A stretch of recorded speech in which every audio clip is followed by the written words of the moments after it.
And now I give the floor to the Union of Informed Citizens, followed by Serbia. Thank you very much, Mr. Moderator. My name is Daniel Ioannisyane, and unfortunately the hatred towards representatives of certain nations still exists in some OSCE member states. According to official data of State Statistics Committee of Azerbaijan, out of 500,000 Armenians that lived in Azerbaijan 40 years ago, only 200 are remaining now. Not 200,000, but 200 people.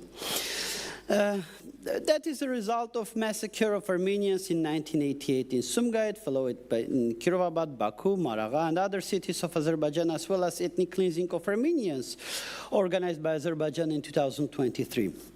Nothing similar has ever happened to Azerbaijanis in Armenia who left 35 years ago. But I don't really want to go into history. That's a dead-end road. But it is very clear that Azerbaijan is trying to use his story to weaponize humanitarian issues to advance territorial claims towards Armenia. Last week, in exactly this hall, the side event organized by Azerbaijani state agency, speaker called Meghri region of Armenia part of Azerbaijan. It's a very clear example of state-backed weaponization of humanitarian issues to advance territorial claims against Armenia.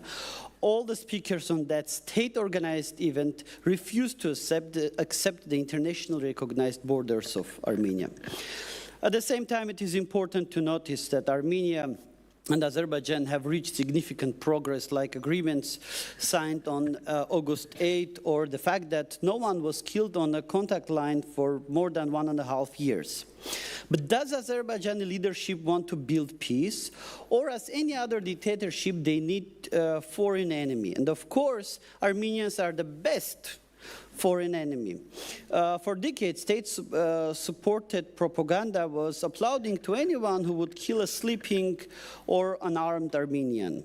President Ilham Aliyev, in his nationwide address a couple of years ago, has called all Armenian dogs.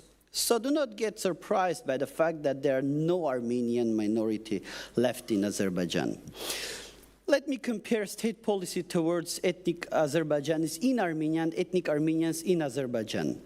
Last New Year, a group of ethnic Azerbaijanis, just tourists, were singing their national song on a central square in Yerevan, just next to Prime Minister's office and police officers patrolling there. Did they face any problems? Of course not. Even more, a criminal prosecution has been started against those persons who made racistic statements in social media about those ethnic Azerbaijanis. So while in Azerbaijan, you wouldn't be able even to enter a country if you're ethnic Armenian, if you have Armenian surname. What's that if not a discrimination based on ethnic belonging? And that's because we have a comparatively democratic regime in Armenia which follows the public demand for peace, unlike Azerbaijan, where dictatorship needs enemies. Thank you very much. Thank you.